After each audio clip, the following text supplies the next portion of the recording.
Well, good morning, everybody. So great to be walking with you again. And before we begin, I'd like to acknowledge the Yalukit Willem clan of the Bunwurrung and traditional owners of the other lands on which we're located today. We pay our respects to elders, past and present, and acknowledge and uphold their continuing relationship to this land. So were we to have met in person, and should you take this walk yourselves after we've conducted it online, this would be our starting point. Stop 126 on the 109 to Port Melbourne. And this is the outlook as of yesterday, the 7th of November. And we meet today on a momentous day with the American election about to be called. So we are also meeting at a historic time. Now, in Montague, the Second World War. Remembrance Day is coming up on Wednesday, the 11th, and sometimes days like that creep up on you a bit and you haven't kind of given much thought to what you might remember and who, and perhaps your remembrance is fleeting at that 11th hour on the 11th day. And so this walk is partly intended to stimulate our interest in a particular place and how the Second World War affected a place where there's so few fragments remaining from this time. So both becomes a sort of prompt to our historical imagination and hopefully gives us more motivation, I suppose, to dig deeper into stories of people who in our family or in our community that we can perhaps bring to mind on Wednesday. And so that our reflections and remembrance are not just fleeting, but a bit more anchored in our understanding and experience. So before we get going, we'll start with this Charles Daniel Pratt aerial image of the area, the terrain. And I'd like to point out a few features. So the railway line, the route of the 109 today, and here's the station where we would meet today. And you'll note quite clearly that on the left of the photograph, it's largely industrial. On the right, it's largely residential. So all this area to the right here, this area was Montague. And then here we have the vast complex of Dunlops extending on both sides of Normanby Road. Here's Laconia Woolen Mills. It's just a remnant of it remaining today, but once a large complex. But perhaps even more overriding as a consideration is the proximity of this whole area to the Yarra River and the Yarra River wharves. This is quite material to the Second World War, because it was to those river wharves that the raw materials that supplied the factories were delivered. So the coal, the sheet metal, the rubber, and so on. And now we'll go down to ground level and get a feel for what the nature of Montague was in those days. So as you can see, streets not unlike those in Albert Park and South Melbourne, very close together, And I only noticed yesterday in preparing this, that in this strangely de-peopled scene, there's a man up here on the veranda. And that's quite relevant to the way people lived in Montague at that time, because in these small houses were often very, very large families, and they had to make use of whatever space they had, including having bedrooms on balconies and sleep outs and so on. And it is very unusual that there are no people in the street, because one thing that was well known about Montague was that it was very densely populated and that every street was like a community. And Montague was a very bounded suburb. It only had 6 principal streets, and every street was like a community in its own right. So this is Buckhurst Street, and here's Gladstone Street, to which you'll return. And once again, you see those sort of sleeping arrangements out on the veranda, but other signs of a, residential area, the hedge in the front garden and so on, the shop on the corner. This was a place where people lived and worked and had their sporting and recreation. So in Gladstone Street, there was a community hall where people would gather. Now,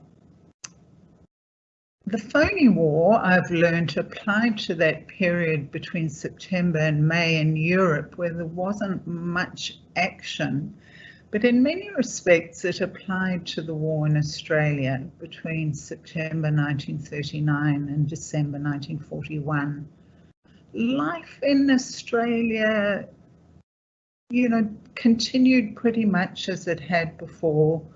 There was rationing beginning and so on, but people's lives weren't affected in quite the way that they were to become so. Except that a lot of people were enlisting, and Montague was noted for having a very, very high degree of people enlisting. So in 6 streets, there were 60 people signed up. And this is just one example of one family, very characteristic of the area. So this is the Coy family. In the middle at the back, you can see the old man, as they called him, James Patrick, who worked on the water side. He was on the river wharves, and later on he became a coalie. He worked on the coal. And here are Mr. and Mrs. Coy with 3 of their sons. See Vincent top left, Jim in the middle, and Colin on the top right with younger sister and cousin. So these were representative of the families who were enlisting. This photograph is taken at Puckapunyal, where they joined the 2nd Battalion of the 2nd AIF, which was training up there, and they departed for the Middle East in 1941. Now, the family was also typical of Montague residents in that they didn't own their house. They just moved from house to house to house, reflecting the insecure employment and housing conditions that prevailed in the Depression era. And partly this can explain the motivation to enlist, to escape what were the very difficult conditions prevailing during the Depression. And here's a photograph of Jim Coy in Egypt on the way to Syria.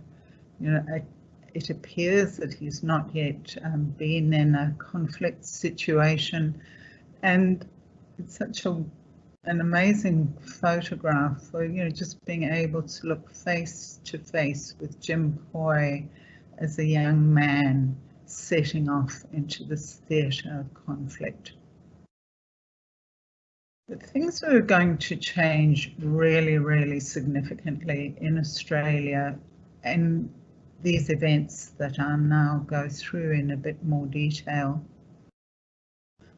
So Curtin followed Menzies as Prime Minister in October, and from then onwards there was a growing threat of the Japanese move, inexorable and speedy, towards Australia, and the completely shocking attack on Pearl Harbor on the 7th of December, after which Australia declared war on Japan.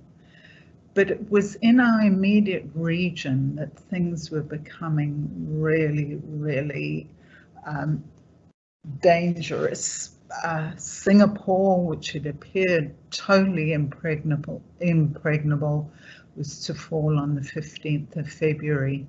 Now, these matters weighed, as you can imagine, very, very deeply on Curtin's shoulders, because Australia's best fighting forces, the 6th and the 7th Division, were fighting in the Middle East, in Syria, and completely unavailable, a whole world away from Australia, so unable to assist in the defence of Australia whatsoever. And Curtin conducted a fierce correspondence with Churchill via cable, pleading with Churchill to allow the 6th and 7th Divisions to return to Australia. But Churchill, facing the threat of Germany and Europe, for him it was absolutely clear that the defence of Europe was a priority, and he wanted America to support him in that objective, and that Australia's defence, they'd get to that later. It was once the war in Europe was dealt with, then they would attend to the defence of Australia. Well, you know, this was so worrying to Curtin. You know, he paced the halls of in Canberra, never sleeping a wink, worried about the exposure of Australia to the Japanese advance, which was so rapid and so swift, it just took everybody completely by surprise. And it was in these circumstances, so eventually the 6th and the 7th were recalled, but Churchill still wanted the 6th Division to go to the defence of Burma rather than to Australia. So it was in these conditions and these circumstances that in the 27th of December 1941, Curtin was invited by the Herald to offer a comment, and this was where he made his famous remark, "Without any inhibitions of any kind, I make it quite clear that Australia looks to America, free of our traditional links of friendship with the United Kingdom."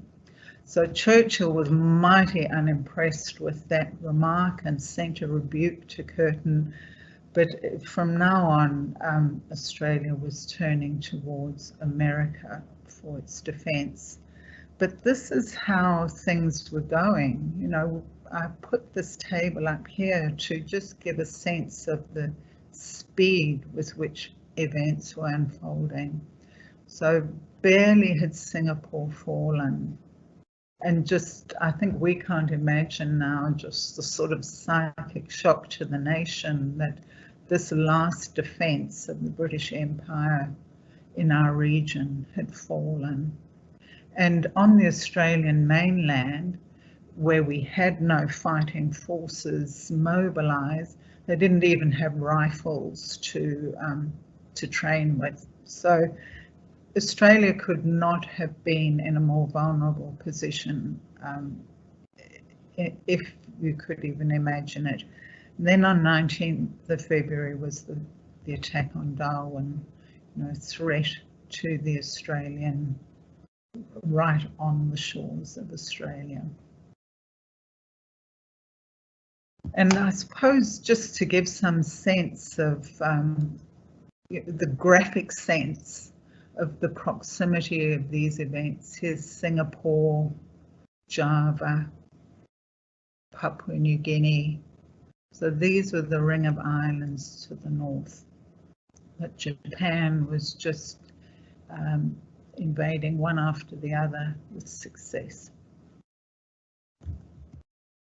So we return here to Gladstone Street, where the Bailey family lived. Mr. Bailey had recently commenced work in 1942 at the Dunlop factory, and because all industrial production was now on a wartime basis, he was working the night shift. He returned home early in the morning and woke his wife and said to her, "I've seen a plane flying overhead." And she wanted to put on the light. He discouraged her, and he took her and his two children out into the street where Marlene Bailey, then a child, could clearly see what was a Japanese reconnaissance flight with the rising sun on its fuselage. Now, many people saw that reconnaissance plane, but it wasn't reported in the papers. But enough people had seen it to give people a really solid feeling of or heighten their sense of vulnerability. And in preparing for this walk, it's been interesting to me how much we know now that people at the time didn't know.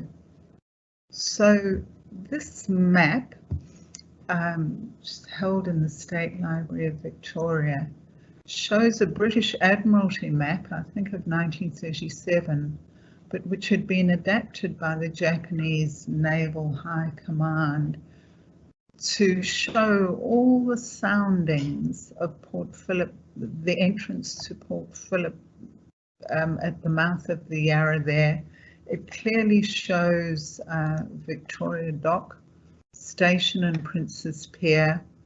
And on this reconnaissance mission, Fujita, who was the pilot, he basically went around the whole of Port Phillip Bay, sometimes coming down as low as 300 meters.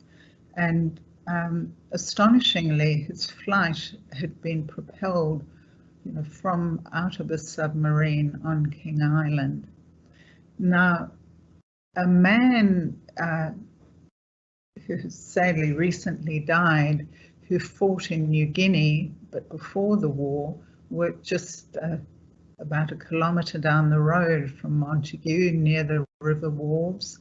He was in a tunnel in Rabaul, where he came across a copy of this map, which he has given to the Port Melbourne Historical Society. So here is the Orchides making its way back from Syria to Australia, or so they thought, for the defence of Australia. But as it approached the East Indies, it was diverted to Java,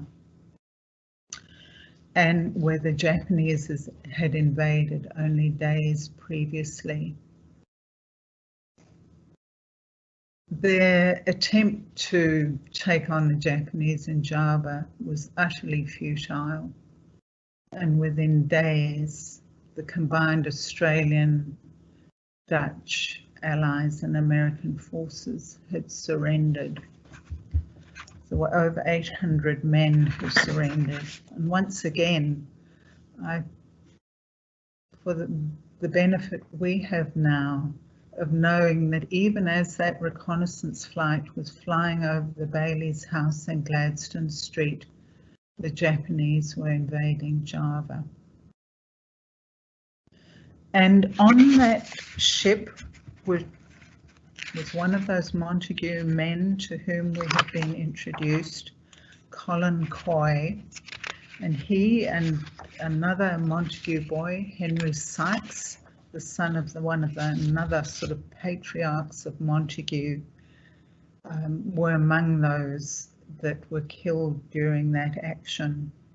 And many of the people who surrendered on that day went on to become Japanese prisoners of war and see out the duration of the war, those of them that survived.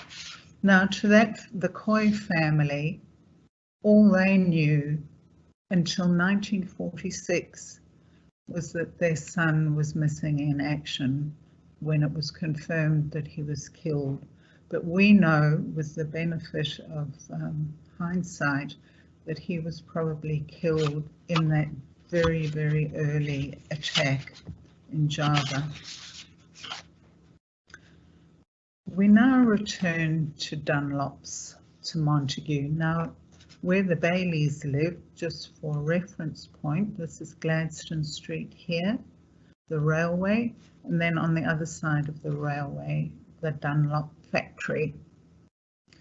And this is the remnant that survives, but as I said, their operations were much more extensive. Now, rubber came from that Pacific archipelago. In Malaya were some of the richest rubber plantations where Australia got its supplies from. So even before the war, the directors of Dunlops were concerned about their rubber stockpile. They never knew how much they should keep on hand. It's very expensive to have a rubber stockpile, and so their stockpile was low. But as the Japanese advanced through Malaya, they decided it was time to really increase their supply of rubber, and they placed a huge order, but that order was never to be received because of, the Japanese advanced through Malaya. So not only that, but coal supplies were vulnerable to interruption. So at the beginning of the war, the directors of Dunlop thought that they could get by because, you know, petrol had been rationed, tyres had been rationed, so there was less demand on their products. But once the war cranked up in this early period of 1942, their production just had to increase massively. And instead of making bicycle and car tyres as they had of old, they had to turn to a completely different kind of product. So aeroplanes required a completely different kind of tyre. And so to supply those Wirraways that were now being manufactured down at Fisherman's Bend, and later much heavy planes, you know, the Beaufort bombers and so on, they turned to full-on 90% war production, and civilian production virtually ceased.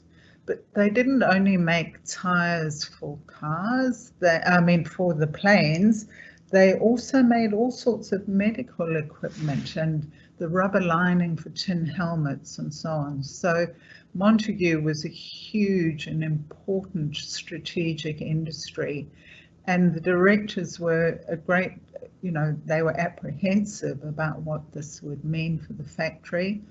So air raid shelters were built along Woodgate Street, just between the railway line and the factory. And such rubber stockpiles as they had were dispersed all around Melbourne, apparently, some even being stored in Elstonwick.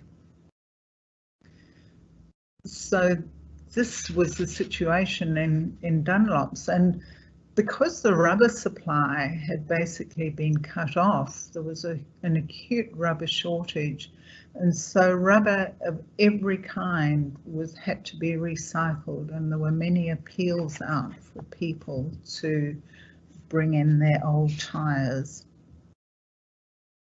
Now, Dunlop wasn't the only large employer in Montague.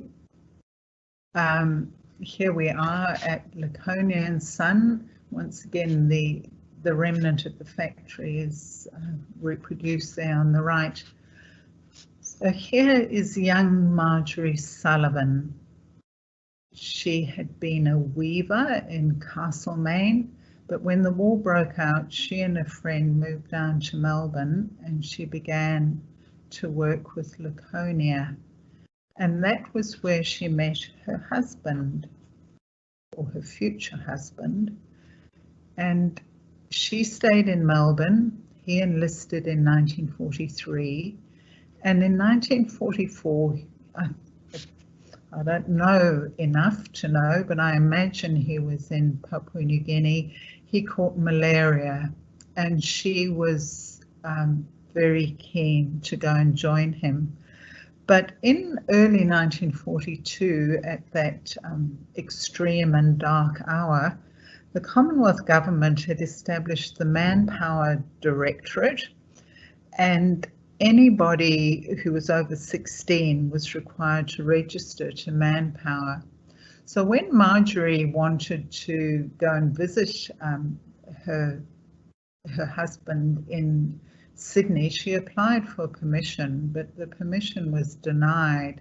But she went anyway. She made her way through, she didn't go directly to Sydney, but she went through Albury, paying taxis and doing all sorts of illicit things to get herself across the border to spend time with her husband.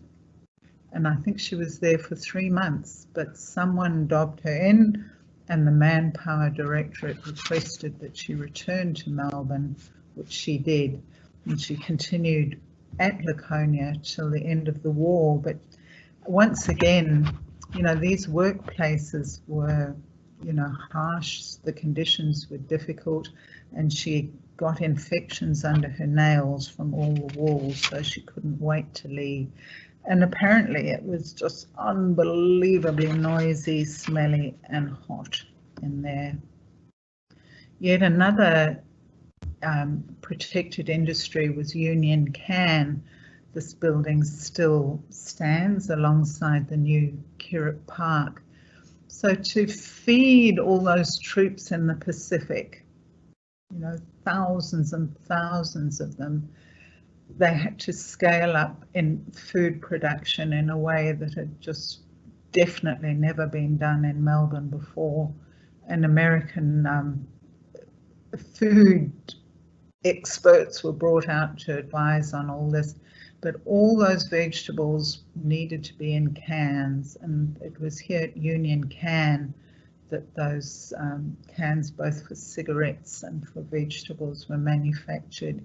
Again, in a dangerous factory where people could get cut by the sheet metal or get fingers caught in machines and so on. So this was another area where many women in Montague worked. But together with this whole feeling of extreme vulnerability, householders needed to take precautions. And Reg Macy, who may be known to some of you who are watching today, his father was a fire warden in Buckhurst Street. So Reg remembers as a boy his father coming out into the middle of Buckhurst Street, lighting a fire with little bits of timber and then extinguishing it with a water pump. But inside this booklet, which is illustrated, is a graph showing the relative risks from air raids. Needless to say, standing in the street was not a safe option. So in 1943, there was like a peacetime invasion of Melbourne when the 1st Marine Division was withdrawn from Guadalcanal and came to Melbourne for rest and rehab between January and August 1943. And I regret I couldn't find any photographs that I could legitimately share with you, but this was their shoulder patch, the Southern Cross. And you may well know that many of the Marines were based at the Melbourne Cricket Ground, the Port Melbourne Football Ground, the South Melbourne Football Ground. But if you can imagine Melbourne at that time, where, you know, virtually every able young man had enlisted, You know, Melbourne was a very drear and difficult place at that time. And when the Americans arrived, you know, they had money, they had excitement, they had flair. And so it was just like, you know, a huge party. And many relationships were quickly formed, some getting engaged to be married, you know, on the strength of one night stands and things of that sort. But although it's often said that about those American troops, oversexed, overpaid over here, in a really excellent exhibition that later became a book held at the University of Melbourne, there's more reflective discussion about that, saying that many of these troops that were in, or many of these Marines who were in Melbourne at that time, you know, they were only 18 years old and they'd just been through a horrendous battle on Guadalcanal. Many of them were ravaged by malaria. And so the opportunity to be in Melbourne and to be safe and to enjoy the hospitality that Australians gave them was something that people remembered for the rest of their lives. And one of the researchers for this exhibition interviewed a number of these veterans when they were in their 70s or so on, and they wrote letters to her about what they remembered.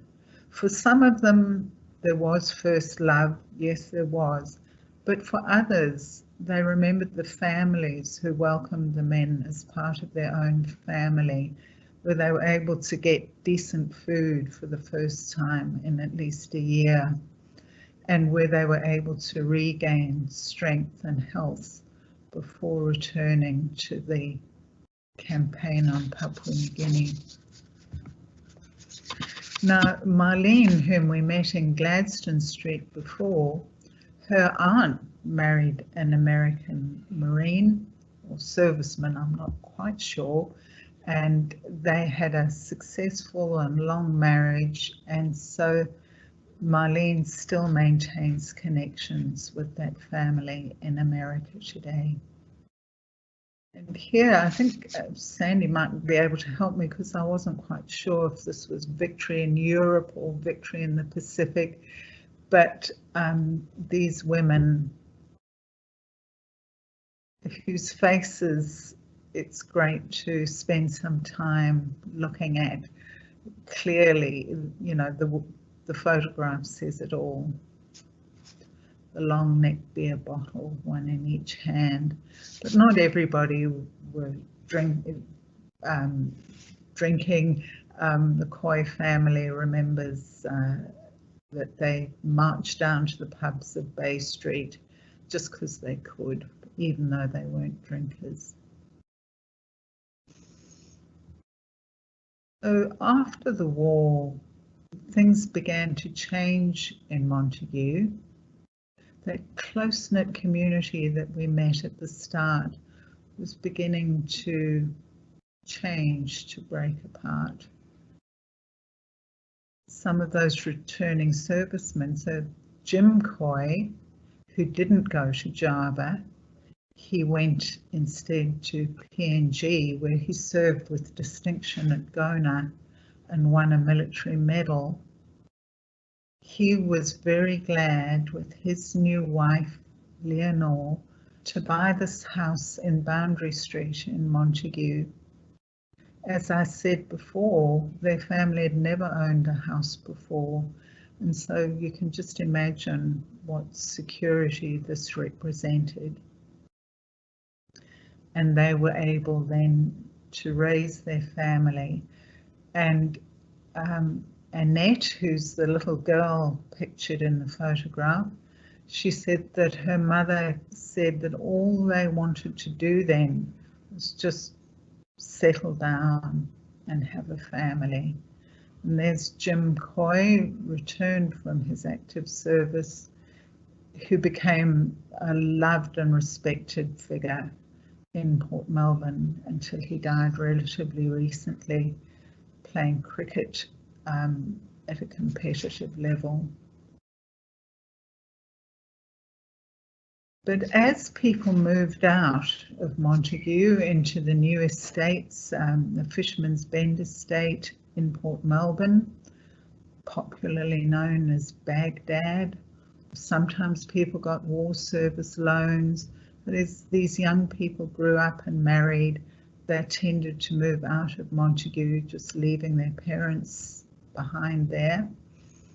And so new people began to move into Montague. And amongst those families was a Frey family, refugees, migrants from Poland who came here after the war in 1951 on the Sirenia. They landed in Fremantle, stayed with relations in Moonee Ponds before acquiring this business here on the corner of Thistlethwaite and Montague Street. The family lived upstairs and operated the deli downstairs, and out the back they had a macaroni factory and rye bread. It was just an example of the changes that were happening to the fabric of Montague and of wider Melbourne.